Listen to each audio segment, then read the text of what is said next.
क्या वास्तव में बाबा साहेब अंबेडकर और महात्मा गांधी एक दूसरे के विरोधी थे? आइए समझते हैं उनके आपसी रिश्तों को। महात्मा गांधी निसंदेह भारत के स्वाधीनता आंदोलन के सर्वोच्च नेता थे। उनका समाज के सभी तबकों पर गहरा प्रभाव था। उनका संघर्ष केवल अंग्रेजों को हटाने के लिए नहीं, बल्कि भारत को सभी प्रकार के शोषण से मुक्त करने का था। वे जातिगत भेदभाव और अस्पृश्यता को अन्यायपूर्ण मानते थे और इन्हें जड़ से मिटाना चाहते थे। इस लक्ष्य को हासिल करने का उनका रास्ता सामाजिक परिवर्तन का था। तो वही बाबा साहेब अंबेडकर शोषित समाज के लिए सीधे राजनीतिक सत्ता के लिए संघर्षरत थे। कथित अछूत समाज में जन्म लेने के कारण उन्होंने स्वयं इस तरह की अमानवीयता को झेला था। इन दोनों ही महापुरुषों का भविष्य के भारत के विषय में दृष्टिकोण एक समान एवं परस्पर सहमत पर आधारित था। दोनों की परिकल्पना का भारत धर्म, जाति, लिंग जैसे सभी प्रकार के भेदभावों से मुक्त था। यह भी सच है कि बाबा साहेब महात्मा गांधी और कांग्रेस के मुखर आलोचक भी थे, लेकिन महात्मा गांधी भी स्वयं उनके और कांग्रेस के प्रति बाबा साहेब के क्रोध को सहजता से स्वीकार करते थे।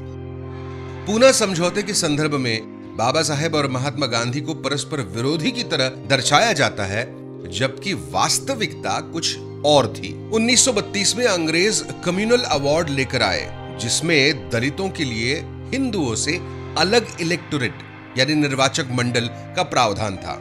इसका मतलब होता कि एक ही समाज में रहने वाले अलग अलग समुदाय के लोग अलग अलग बैठकर अपना प्रतिनिधि चुनते। महात्मा गांधी ने यह पहचान लिया था कि हिंदू मुस्लिमों को धर्म के नाम पर बांटने के प्रयास के बाद अंग्रेज अब दलितों को अन्य हिंदू जातियों से दूर करने का प्रयास कर रहे थे। उनका मानना था कि दलित हिंदुओं के ही अविभाज्य अंग है और उनके साथ हो रहे अन्याय का निरसन सारे हिंदुओं को आपस में मिलजुल कर करना होगा। महात्मा गांधी ने अंग्रेजों की यह चाल पहचान ली थी।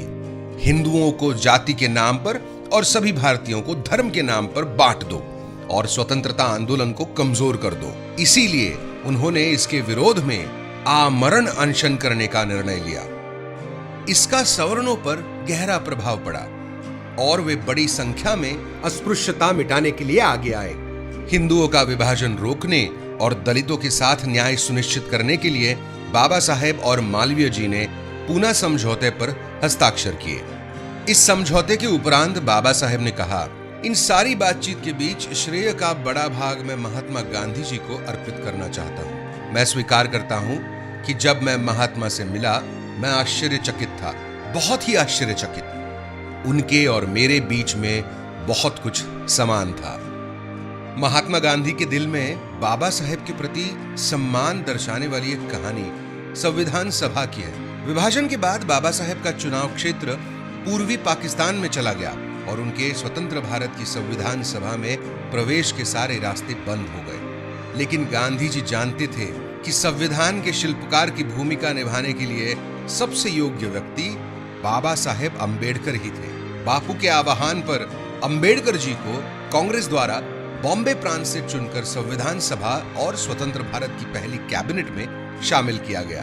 इतना ही नहीं, उन्हें ड्राफ्टिंग कमेटी का अध्यक्ष बनाकर संविधान को स्वरूप देने के लिए जिम्मेदार बनाया गया।